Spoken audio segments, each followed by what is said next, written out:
Nous sommes à quelques jours, quelques semaines du déclenchement des élections provinciales au Québec. Donc, on se demandait, c'est quoi les grandes lignes que vous allez soumettre aux principaux partis? Je tiens à souligner, c'est une tradition, nous, dans la région, de le faire durant chacune des élections. Donc, de soumettre une plateforme, on l'appelle comme ça, une plateforme de revendication auprès des différents partis, auprès de l'ensemble des partis qui présenteront des candidats dans la région. Nos priorités, ce seront évidemment des priorités orientées sur les besoins de la région de notre point de vue.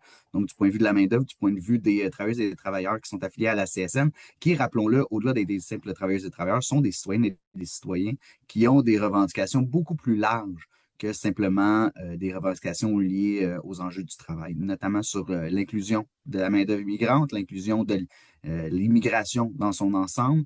Évidemment, on a aussi des enjeux versus la crise que traverse l'industrie forestière. Il y aura nécessairement des revendications qui vont être adressées à cet égard-là. Et la deuxième grande famille, c'est tous les enjeux qui tournent autour de la dévitalisation de la région.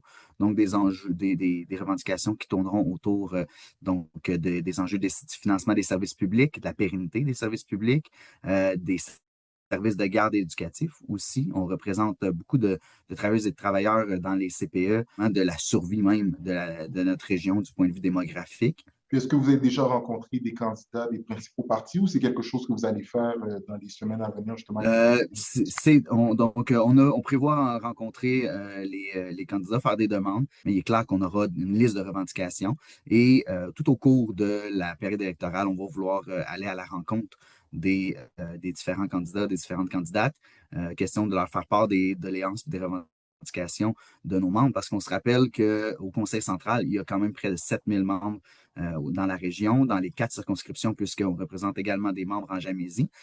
Est-ce que vous pensez que les nouveaux tarifs que Donald Trump veut imposer vont quand même impacter la région et que les chefs doivent être mis au courant de ces mesures-là? Mais le constat qu'on fait en région, c'est que c'est clair qu'il y a des impacts à venir. Encore faudra-t-il les mesurer.